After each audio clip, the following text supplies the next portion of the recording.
The views, opinions, and representations expressed on the Night Dreams Talk Radio Network and its website are those of the hosts, guests, and participants, and are not necessarily those of or endorsed by the network, its affiliated stations and broadcasts, the management, other hosts, or advertisers of the network. The shows found on the Night Dreams Talk Radio Network can, but do not necessarily, promote any particular lifestyle, belief, religion, political affiliation, or other personal practice. These shows are for entertainment purposes only, and are not intended to treat, diagnose, and or claim any cure of disease or condition, or give any medical or legal advice. If you would like to hear Night Dreams Talk Radio on your local radio station, let them know. Tell them to check out www.nightdreamstalkradio.com, and thank you.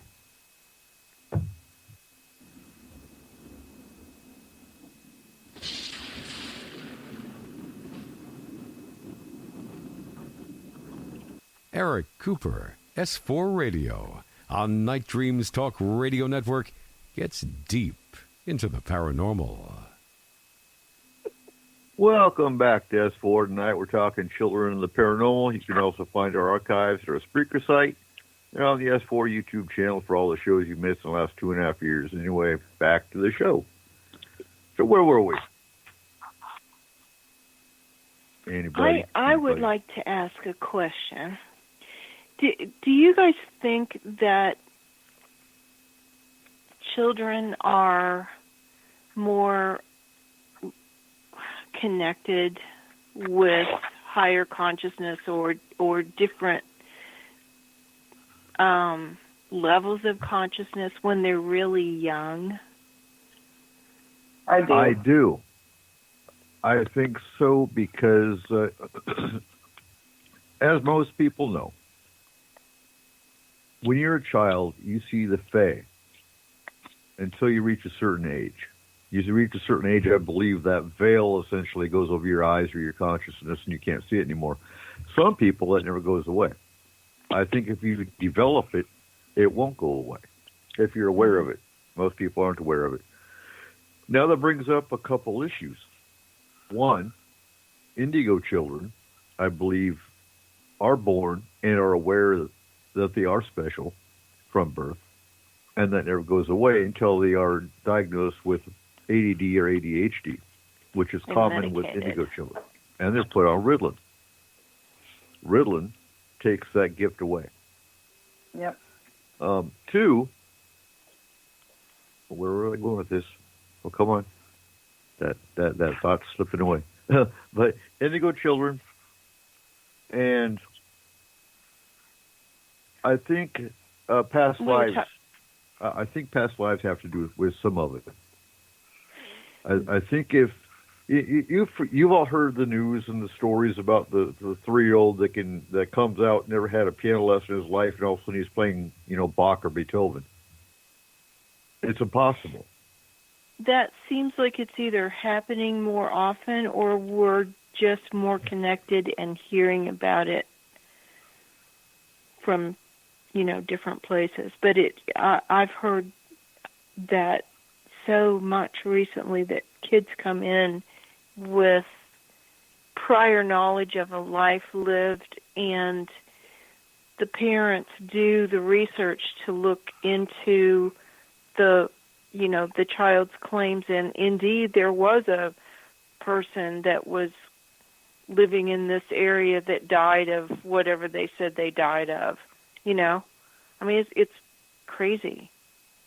Well, but you got to think also, the last couple generations, not the last couple, let's say the early, 1500s to 1900s. Mm. We were taught to, as a race, human race, to repress those type of claims. It was not considered okay to say, "Hey, I remember stuff I shouldn't." No, you're put Northern State. Yeah, you were taught this is your life now. This is the way you live. This is how you survive. Get it to happen. Make it happen. Do your work. I think those memories that were given to a certain class or, maybe the priest or whatever to carry. I studied with the Hopis for quite a while, kind of shaman level stuff. And, they chose children early because they showed gift, they showed that they had gifts. And, the rest of the population, you're right, didn't do anything like that. They were worker bees, and then, the shamans were the ones that carried that magic, or whatever you want to call it, other.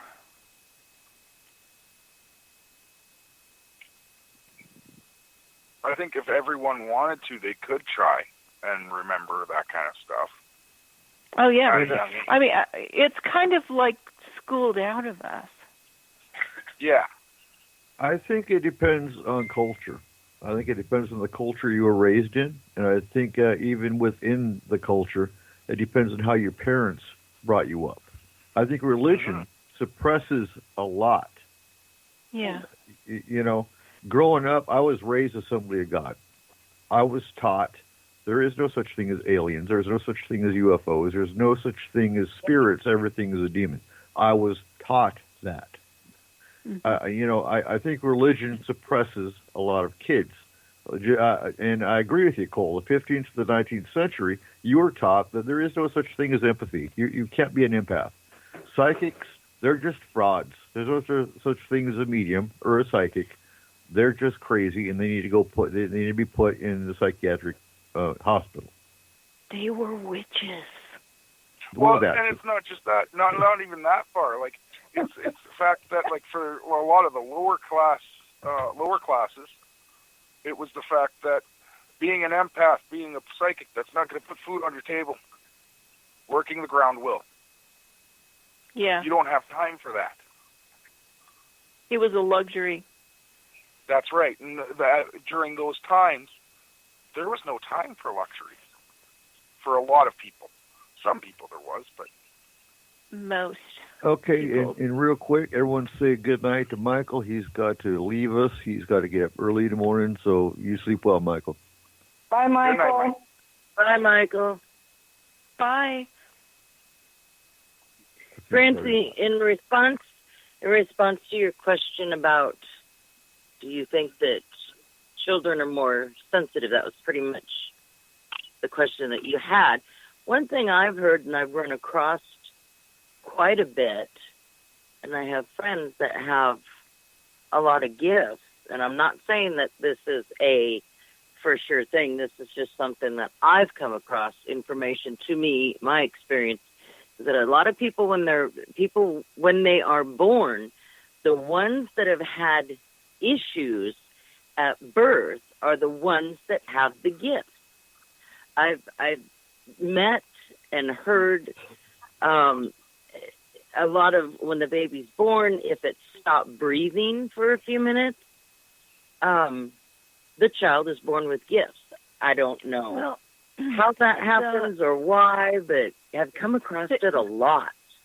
The old wives' tale, that just brings to mind the old thing about, being born with a call, the film over the face, and they have to lift it off, and those children are supposed to have psychic powers. Mm-hmm. And that's that's interesting. Mhm.